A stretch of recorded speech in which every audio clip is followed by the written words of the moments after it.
সূরা আল ইখলাস। বিসমিল্লাহির রহমানির রহিম।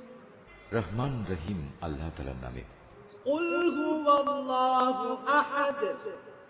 হে মুহাম্মদ সাল্লাল্লাহু আলাইহি ওয়াসাল্লাম, তুমি বলো, তিনি আল্লাহ, তিনি একক। আল্লাহুস সামাদ।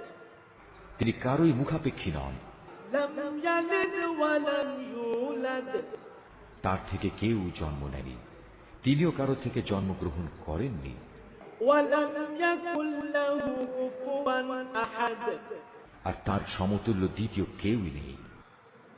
সূরা আল ইখলাস। বিসমিল্লাহির রহমানির রহিম। রহমান রহিম আল্লাহ তাআলার নামে। কুল হুয়া